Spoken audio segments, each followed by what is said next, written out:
This is the Benjamin Zulu Global. Welcome our viewers from all over the world to the home of the Heart Matters. We're converging to learn together because when you know better, you can do better. And a better life is what we all want. Better work life, better family life, better personal life. And my name is Willie Kinyash, and today we want to talk about how you are about to know that he is cheating. And I want to say this, there's no way one will wake up one morning and you find yourself cheating on your partner. It is a process. It is something you start chatting here and there, you're asking for some photos here and there, and then you find yourself, you have started this game. Now, they say where there is smoke, there is fire. And if you come from a country, you can know that sometimes the smoke comes before the fire. Yes. Okay, the fire is trying to come out, but the smoke usually comes first, and you may not see the fire. Today we are discussing those smokes that come really before the fire. Yeah. The white person had told you where there is smoke, there is fire. But those of us from down there, we know sometimes the smoke comes first. The fire is too small. Yeah. It's still trying to find a way, Want to discuss those things. And why are we discussing this? Number one, to help you not to drift into cheating without realizing. Because you'll hear those excuses every time. By the way, there's such a thing as people, they don't cheat without intending, because cheating is a decision and you can't be making decisions when you're unconscious. But you can make decisions when you are hypnotized. And there's such a thing as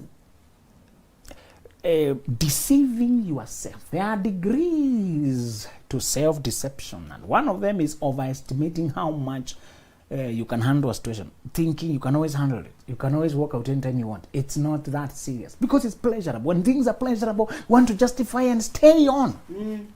Sin is sweet. Especially when a conversation is all this suggestive and pleasurable and teasing and, there's no defined words that when you hear this word, it is crossed. No. Can be as subtle as a look. A lady can hand you the glass of water. A colleague at work, she took a glass of water and also got you one. Hey, Willie, I thought you'd need this. And the way she... the energy you exchange, Yes. you know very well. There's something here. This strange fire. While another lady who doesn't have anything like that can still bring, hey, good morning. Would you mind a glass of water? Oh, thank you. A glass of water? Both of them. But what was the energy with one of them? Yes. And you are left there in another, Another world. and gestures that we cannot write and say, whenever you see this gesture, now you're crossing the boundary. Whenever you hear this word, we are describing this to help you monitor yourself. And the key is this: don't look at the outward, look at the inward. Our Lord listed and said the things that defile people are those that come from inside. The Pharisees were trying to say, if you eat with unwashed hands, you become defiled. He was saying, you may get infected, but not really defiled. Just paraphrasing what he was trying to say. Morally unclean does not come from outside. What is outside is just scientifically maybe impure. But in terms of what has bad motives, what has bad intentions, what is malicious, what changes the fiber of your character is what you feel inside. That is a predictor that you're crossing the boundaries. Now, as we are saying, sometimes is people can say things that seem innocent. A smiley, an emoji, a face that is placed in such a way, or even reacting to a comment with a heart. With some eyes. You know, while you may not be prosecuted in the High Court for that, the person can sense the energy. You can sense the energy in that interaction. And you can know when it is not safe. You have met many people who use the word dear loosely. And because they're using it on everyone, you don't feel comfortable with it, but neither do you chase them down because of it. It's not peculiar to you. You just know this is strange. They're even calling you that when they're with their husband. My dear. Oh, darling, it's been a while. How is family? Oh, darling, go greet them. So they're throwing the darling here. Yes. And you feel it's okay. Because you realize it's not special to you. It has no feelings. Some people generally, there are people who cast their net wide. They use a lot of inviting language because that's how they live. If you fall for it, you'll be the prey. But if you find that a person is customizing a certain attention to you, you can tell the energy between you. When we were in school, boys were practicing crush and connection with the lady teachers, especially the young ones. Especially ones who would come for teaching practice.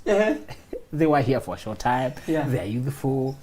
They don't know around. So they're also depending on us to show them around. Yes. When they come, they don't know who is the prefect. Yeah. So you have a chance to tease with them. Yes. Who is the prefect? Somebody pretends to be the prefect. So then the other boys laugh. You realize that cannot be the prefect. Why are you joking with me? So they're enjoying that. Who is the prefect for that? The other one say, no, not me, but my friend. You know, boys' school are a desert of energy, feminine energy. There are no feminine energy around. Yes. So any lady around, and please, I don't suggest that. Let's not take our boys to desert. They end up coming out with a lot of cravings. Oh no.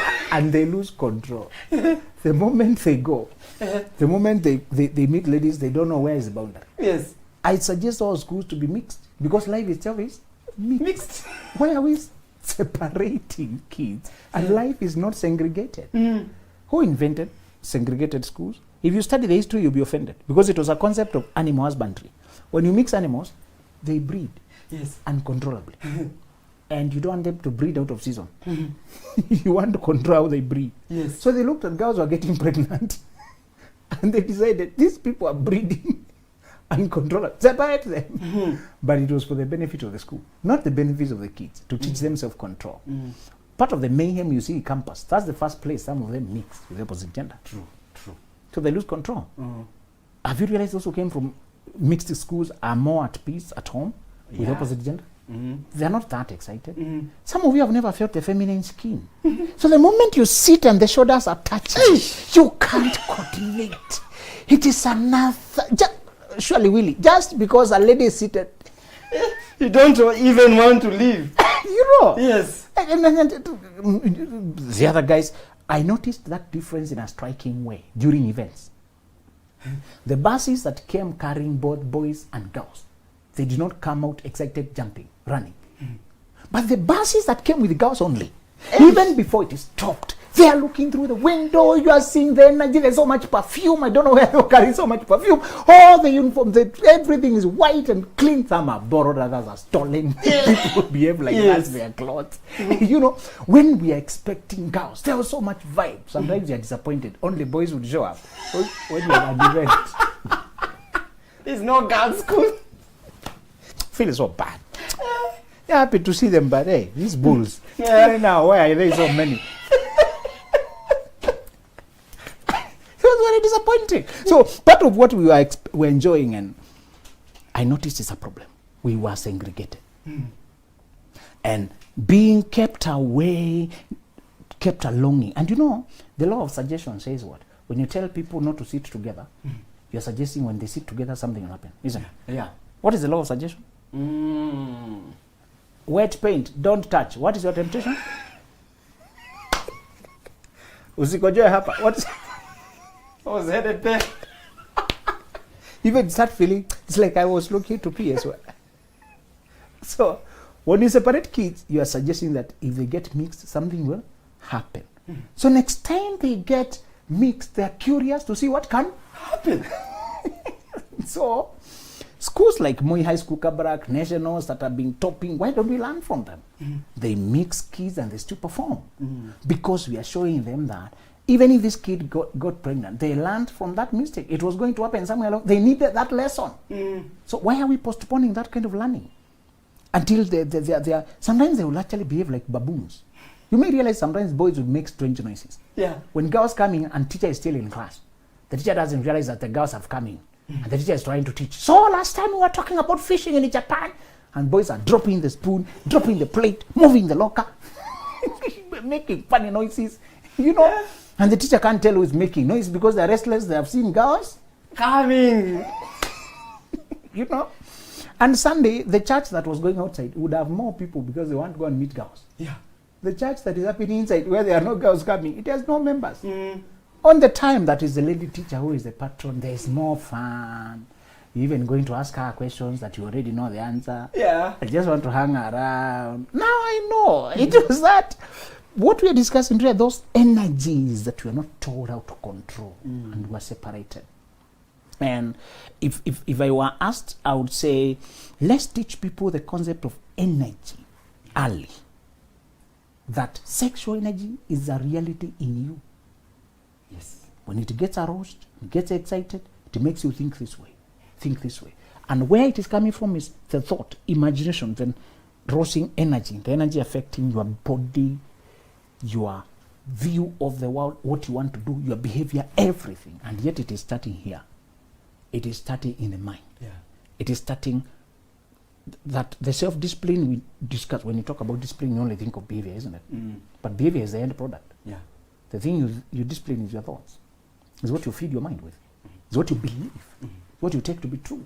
It's what you fear. It's what you long for. It's what you crave. What you anticipate. What you imagine. What you fantasize.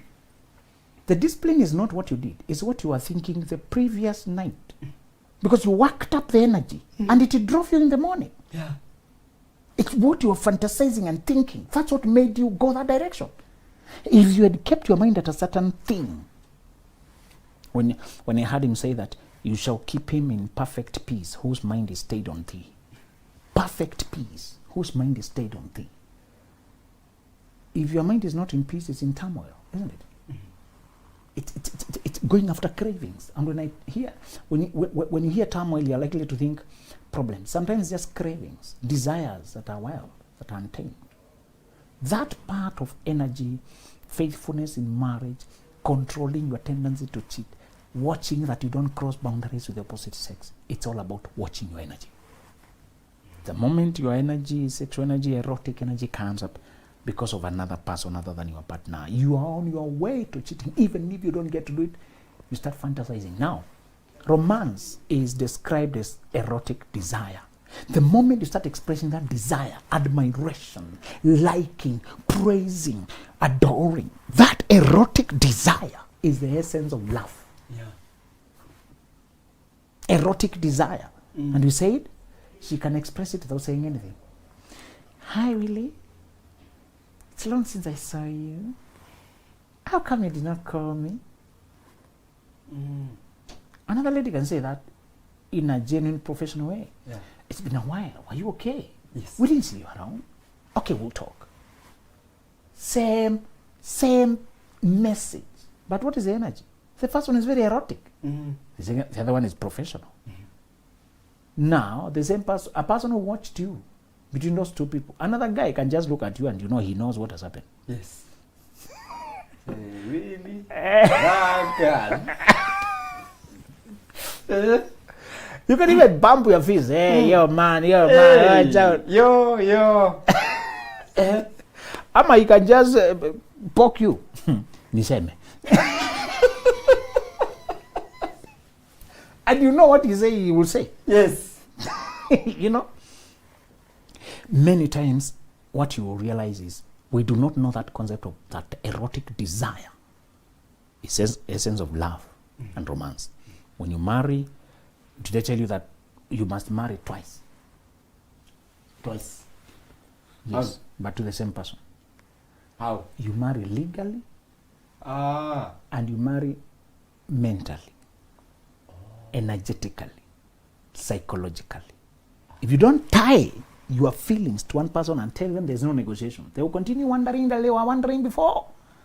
Remember, while you are trying out who is the right person to marry, you are nomadic. You are trying out, putting out your energy to her to see that it is resting there. Putting it to her to see that it is okay. Putting out, trying out. That nomadicism when you are dating was okay. Mm. But at what time do you stop it from wandering? Okay, you found one. In your mind, monogamy, getting married, now committed, may mean you have one person for life. But your feelings may interpret that to mean we have at least one person already. At least one. Is that all? It continues searching, drifting and checking out people.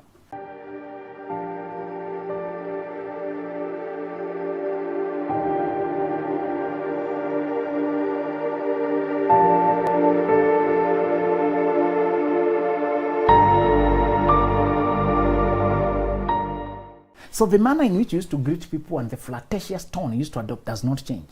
Yeah. It's very dangerous. If you don't learn to change the flirtatious language you used to apply on people, at some point, you will not know when you cross the lines. Now, there's a problem with sending inviting language. Once you send it out, to withdraw it is very difficult. Mm-hmm. Once you cross the lines of professionalism with people, there's no going back. Yeah. You just have to cut that person off. That's how it gets awkward in the workplace. When you get flirtatious, you send out erotic energy with a person. So flirting now, it's no longer words. It's not just words. It can also be behavior. Gestures. Can be a glance. Stop minimizing it to flirting because people, no, it's only talking. Erotic energy. The moment you direct erotic energy is admiration, adoration, desire. The moment you show that to a person, you have crossed the boundaries. The act of having sex is on the latter end of culmination. Some people may never even have the sex itself, but they have already transferred the erotic desire to a person and they're admiring them. Some of the habits is when you're flipping people's photos, when you're asking for sexy photos, when you start, sometimes people go to your page and they like photos from many years ago accidentally. So you're seeing notification that somebody liked your photo of 2 years ago. And this person is not in your space. They don't comment on anything. Yeah. But what are they doing on my photos of 2018? I wonder. So, why are they stalking my space? You know? Sometimes people are admiring you and crashing on. And when the moment you find yourself doing those kind of things, catch yourself, because we said, what is the problem with doing things that nobody finds you out, but you know they're not right? There's a person who's already finding you out. Your conscience. It is Abraham Lincoln who said, when I lay down the reins of this office, I want to have one friend left with me. That friend is my conscience. Will you let your conscience be your watchman, not your partner? Wow. The moment you do secret things, you watch dirty images, watch pornographic things, you talk flirtatious things, inviting things, does your conscience prick you? The moment your conscience no longer pricks you, you're lost. You're lost.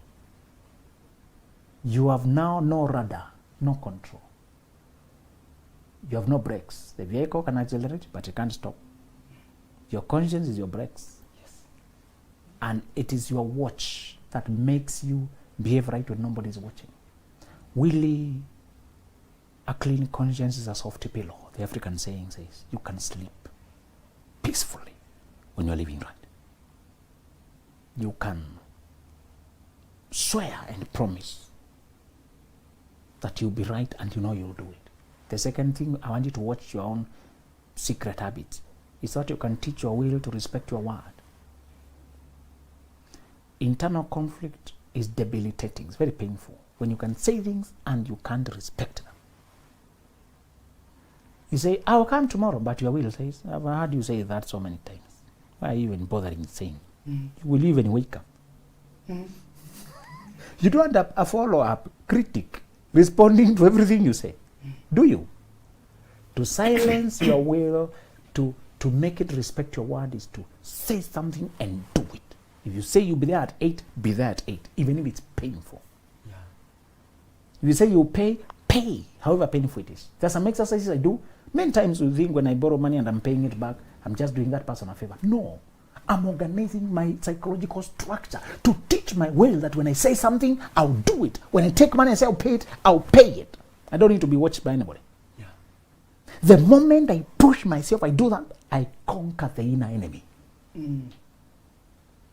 The moment I don't pay the money, the moment the conductor forgets to take money from me and I don't give it to them, what am I teaching my will?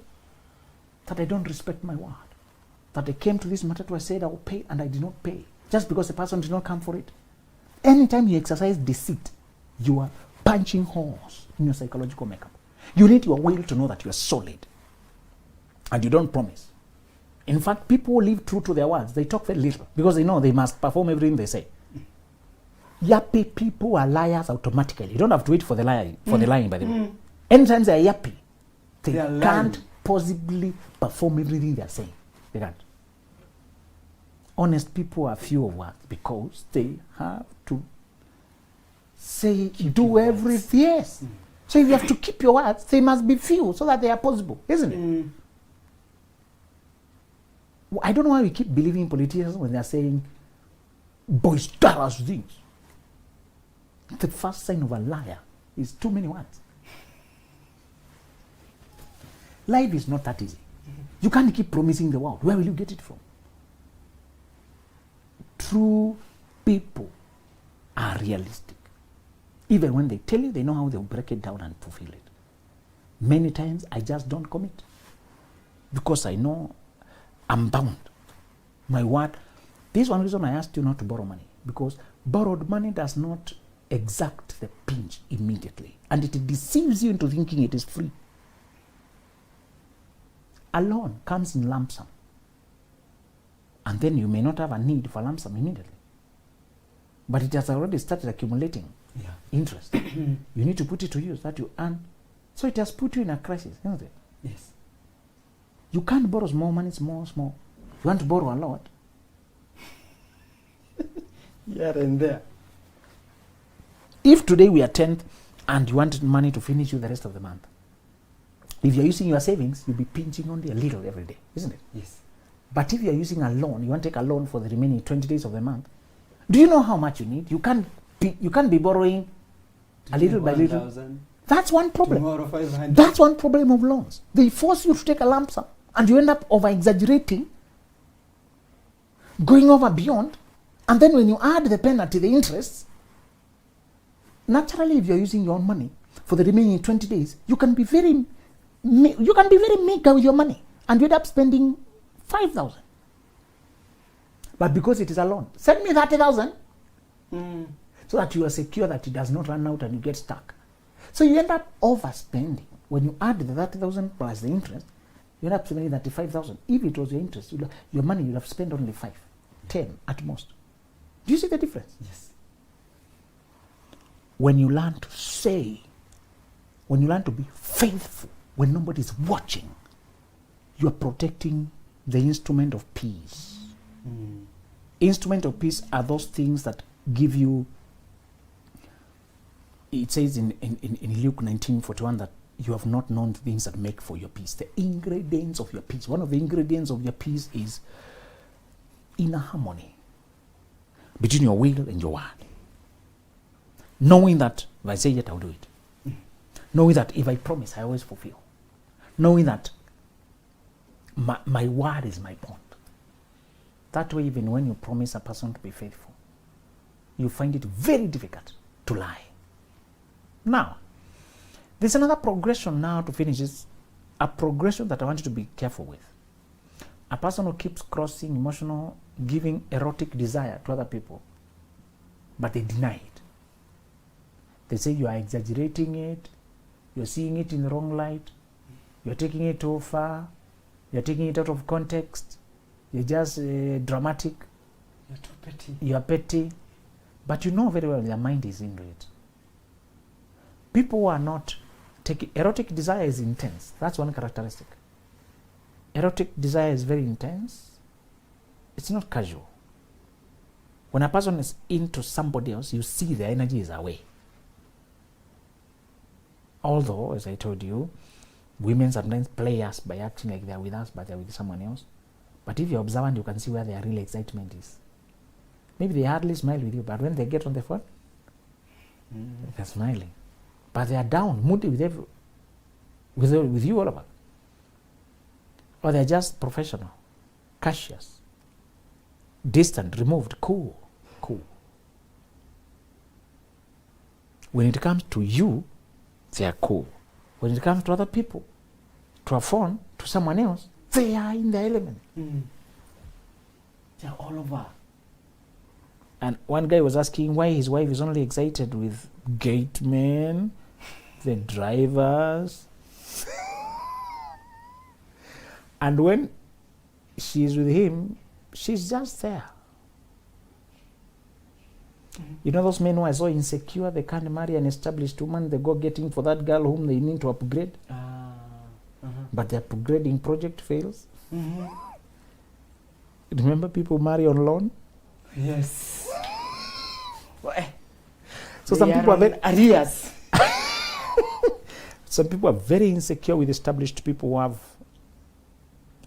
a personality and a life. He doesn't see how relevant he will be. So he gets a stranded girl who has no school fees, whose family is very poor. You find him there down in the village hunting and behaving like a hero there, buying sodas for people and buying chapati. Now the boss has come. He's marrying one of our girls. So what does the girl do? She's being transported to paradise. So she cooperates to be taken to paradise. And she's admired that she has made it. Okay, she's taken to the paradise, but where are her emotions? Who does she naturally connect with? Who is her social group? With whom can she chat freely? You are more of a boss. Yeah. Her colleagues are those people where you took her from. So that's when she gets giggly, happy. For you, she is duty. She does duties to maintain the lifestyle. And she goes down there to you find them very happy now, debriefing what has happened. If you ever get to turn back accidentally, you had left and you came back accidentally, you had forgotten something. You wonder. Then you find the mood. Is this the same person? You find that other boys have come into the house. Now they're eating there, they're laughing. She is one of them. She just made it by some luck, fortune. But she's still one of them socially. But she's in a good fortune. Who is living a lie here? Well, we say the moment you climb up in life, you are more responsible than the ones you're leaving behind you. You know better. You should know better. Okay. Some of those people, it's a matter of survival. Put yourself in our shoes. They can hardly find school fees. That home, the latrine has no door.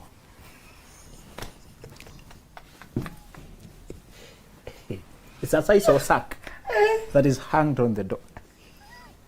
Here is a Prado. Here comes a prince.